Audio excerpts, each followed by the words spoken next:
Coucou tout le monde, j'espère que vous allez bien. Aujourd'hui je vous retrouve dans une nouvelle vidéo pour une nouvelle lecture. Je vais vous parler d'un livre qui a défrayé la chronique et dont on a beaucoup parlé. Attention, on y va, c'est parti.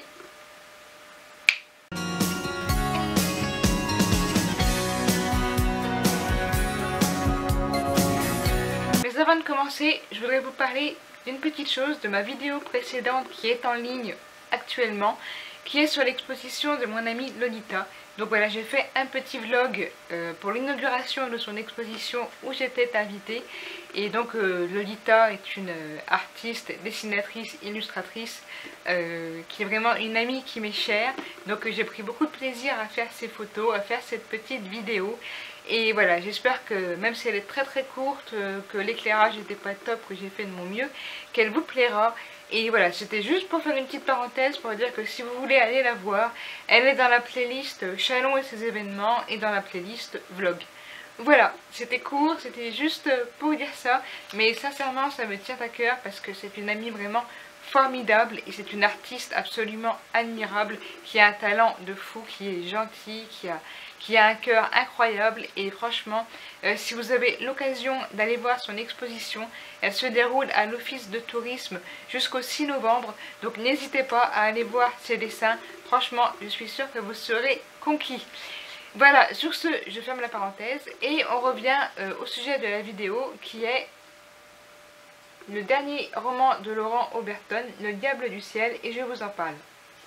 Donc dans Le Diable du Ciel de Laurent Oberton aux éditions Ring, ce roman retrace l'enquête du dramatique crash de l'avion de la Germanwings, donc c'est l'A320 qui a fait 149 victimes le 24 mars 2015, avec son copilote Andreas Lubzig, très tristement célèbre pour le fait qu'il s'est auto-crashé volontairement.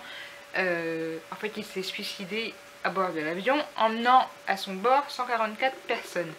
Et au cours de ce roman, on essaye un petit peu de retracer l'enquête, donc au-delà de ce qu'a dit les médias, au-delà de ce qu'on a pu en savoir à la télévision. Et voilà, c'est une manière de comprendre ce qui a pu se passer pour qu'un copilote qui savait ce qu'il voulait faire depuis qu'il était petit, qui a récemment et brillamment passé ses examens de pilote et qui avait vraiment envie de piloter, c'était son rêve, c'était sa passion. Qu'est-ce qui s'est passé dans sa tête? Quel est son parcours de vie pour qu'il décide d'en finir en emmenant avec lui 149 personnes? C'était absolument abominable à imaginer. Et au cours de ce livre, voilà, on va essayer de comprendre. Il y a une enquête qui va être faite. C'est un petit peu romancé, mais on se met... Alors c'est très intéressant et c'est très fluide parce qu'en même temps, il y a l'enquête de la 320 qui est retracée, la boîte noire, tous les éléments de l'enquête qu'on a pu trouver et qui peuvent aider à reconstituer les faits, mais aussi la vie d'Andreas Lubzig pour... c'est Lubitz, j'ai du mal avec l'allemand. Voilà. Excusez-moi. C'est Andrea Lubitz qui n'avait que 27 ans, donc en ce 24 mars 2015, et qui a décidé, voilà, d'en finir avec la vie. Pourquoi à bord de cet avion? Pourquoi en emmenant 149 victimes? D'où il est parti? Qu'est-ce qu'il a fait qu'il en est arrivé ici? Et on est vraiment ici dans quelque chose de fort, on évite de juger, même si on a du mal à ne pas en vouloir au copilote qui a volontairement, comme je vous le dis depuis le début, entraîné 149 victimes complètement innocentes qui n'avaient rien demandé dans sa chute. Et voilà, moi c'est un livre qui m'a beaucoup appris. L'enquête est très bien faite. On revient sur les débuts d'Andrea, comme je vous disais, sur son parcours de vie, sur son tout début.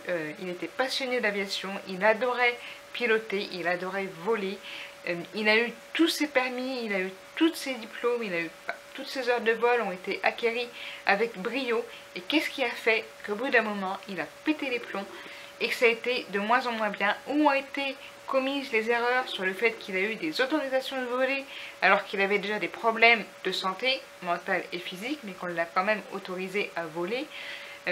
où est la part de vérité, où est la part de là où il a menti pour pouvoir voler quand même.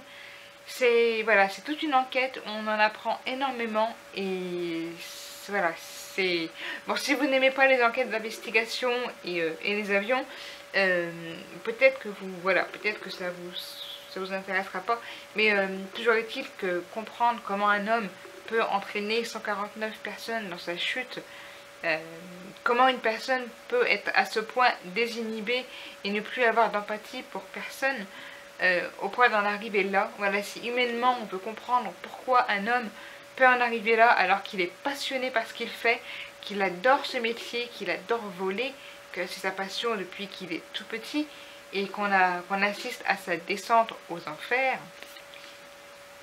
le diable du ciel, et on tombe dans les choses qui fait que voilà, on est tous humains, on est tous capables à un moment de perdre le contrôle, de perdre des moyens. Et si on n'arrive pas à se rattraper, si on n'a personne pour se rattraper, on peut très vite se perdre. Et malheureusement, c'est ce qui s'est passé pour Andrea, qui s'est perdu. Donc je sais pas si on dit Andrea ou Andreas, je pense que c'est Andrea. Qui s'est totalement, au cours du roman, on voit très bien qu'il s'enfonce lentement mais sûrement, qu'il a énormément de mal à refaire surface, qu'il développe plusieurs pathologies psychologiques et physiques, et que malgré ça, il continue à voler, il continue à avoir les autorisations de voler, plus ou moins, et jusqu'au jour où malheureusement ce drame arrive, et voilà, ce livre nous apprend comment on en est arrivé là, comment on a laissé un être humain qui n'avait pas ses aptitudes physiques et mentales à avoir un tableau de bord d'un avion entre les mains, qui n'était pas capable de gérer cela émotionnellement et qui finalement a mené 149 personnes dans sa chute. Et c'est un livre qui m'a beaucoup touchée. Voilà, je me dis, parce que dans un premier lieu, on a envie de juger le copilote et se dire mais c'est vraiment qu'à ça égoïste. C'est vrai, dans un sens, c'est vrai. Voilà, il a entraîné 149 victimes innocentes, des femmes, des enfants, des êtres humains, et même des hommes, enfin je veux dire des bébés, voilà, qui sans le savoir ont embarqué pour leur dernier vol et ont embarqué pour la mort, et c'est juste horrible, ne serait-ce que d'y penser, et qui se sont vus mourir, qui ont eu le temps de voir que c'était la fin, puisque l'avion s'est vraiment précipité. Voilà, dans le roman, on est à la fois dans l'enquête sur Andrea et on retrace en même temps la montée des passagers jusqu'à en fait la chute, quoi, jusqu'au moment où ça ne va plus, et c'est très angoissant. Voilà, c'est très angoissant d'être au bord de cet avion et d'avoir l'impression d'être avec les passagers et de savoir que ce sera leur dernier vol et leur dernier moment. Et ce mélange des deux, voilà, ce mélange des deux côtés, donc être à la fois du côté des passagers, à côté de l'enquête, et en même temps connaître un peu plus sur Andrea, permet de comprendre beaucoup de choses. Alors peut-être même pas de pardonner ou voilà, ou quoi que ce soit, c'est pas du tout le but.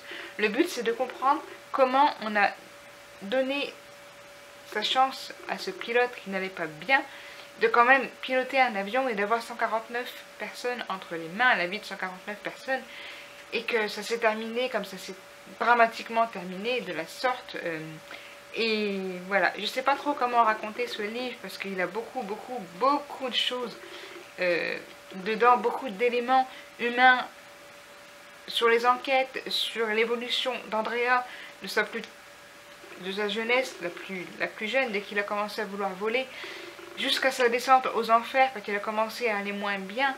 Et on en apprend un peu plus sur la personne, sur l'être humain qu'il était, pas pour avoir de la compassion, mais pour comprendre où l'enquête a failli, où c'est qu'on n'a pas eu le temps de lui dire bah non, maintenant c'est fini, vous ne pilotez plus.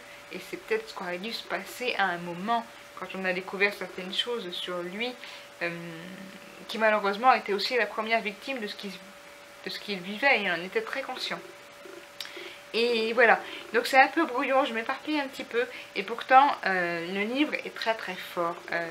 Il est très bien découpé, puisqu'on est partagé, comme je vous l'ai dit, entre l'enquête, entre le passé d'Andrea, et entre la reconstitution du vol en lui-même. Voilà, on monte avec les passagers, on va jusque le décollage, jusqu'au moment où tout se passe bien et jusqu'au moment où ça va plus et on se rend compte qu'il se passe quelque chose et on nous apprend comment l'équipe n'a pas pu intervenir, comment elle a essayé d'intervenir et comment elle s'est rendue compte que c'était trop tard.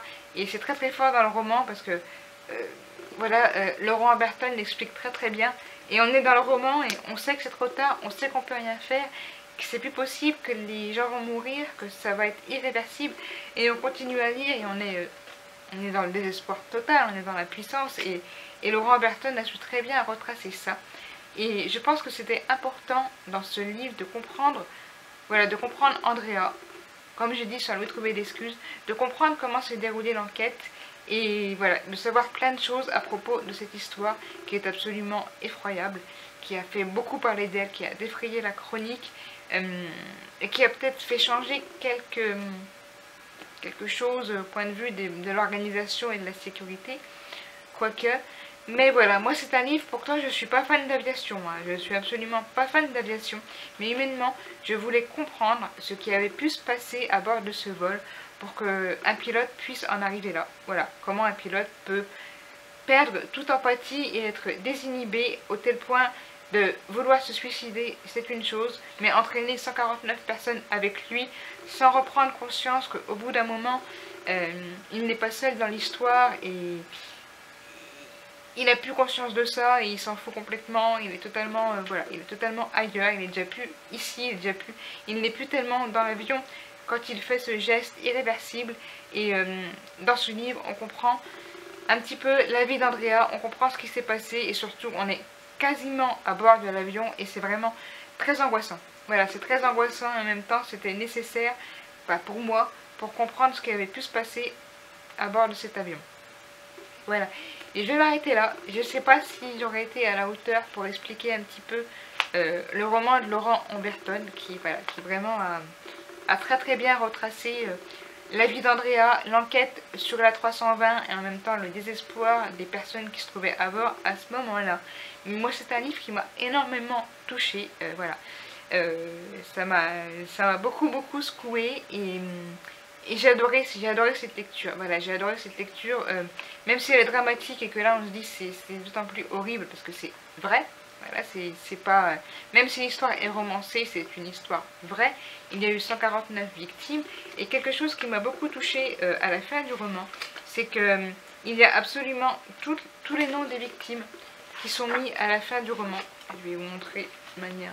Donc voilà, sur 2 pages, sur même plusieurs pages, vous avez le nom de toutes les victimes qui étaient à bord et de l'équipage. Et voilà, ça marque bien la fin du roman émotionnellement. Et c'est un livre qui est très très touchant. Voilà, j'espère que franchement je vous aurai envie de découvrir ce livre. Parce que voilà, il est vraiment très bien écrit. Il est très immersif. Laurent Oberton a su trouver les mots pour vous plonger délicatement dans l'histoire sans jamais juger personne, voilà, sans jamais vraiment prendre parti, comme je vous ai dit, comprendre ce qui a pu se passer dans la tête d'Andrea pour qu'il en arrive là, et cette fin dramatique. Voilà, je pense qu'il n'y en a pas plus à dire. Dites-moi si vous l'avez lu. Voilà, vous savez que les éditions Ring sont souvent des romans coup de poing qui font parler. Et voilà, pour ma part, celui-là, il m'est resté dans la tête encore depuis quelques jours. Et je crois que je vais passer une lecture un peu plus légère maintenant. Ça va me faire du bien. Voilà, n'hésitez pas à me dire si vous l'avez vu, si vous avez donné envie de le lire. Je vais terminer par quelque chose d'un peu plus léger, donc je reviens sur ce que je disais en début de vidéo. N'hésitez pas à aller voir la vidéo sur mon ami Lolita qui a fait son exposition à l'office de tourisme. Voilà, l'inauguration c'était hier et j'ai fait un tout petit film, donc c'est un film où vous ne me voyez pas, hein. C'est pas moi qui est le sujet de ce vlog, donc je vois vraiment pas l'intérêt de me montrer, mais ça remonte un petit peu l'ambiance qu'il y avait pour cette inauguration de cette exposition. Et son exposition a lieu jusqu'au 6 novembre 2017 à l'office de tourisme. Donc n'hésitez pas à venir. Voilà, j'avais envie de fermer cette vidéo sur quelque chose d'un peu plus léger. Sur ce, moi je vous laisse, je vous dis à très vite pour une prochaine vidéo. Prenez soin de vous, profitez à fond des choses que vous aimez faire, c'est important. Et je vous dis à très vite. Bye.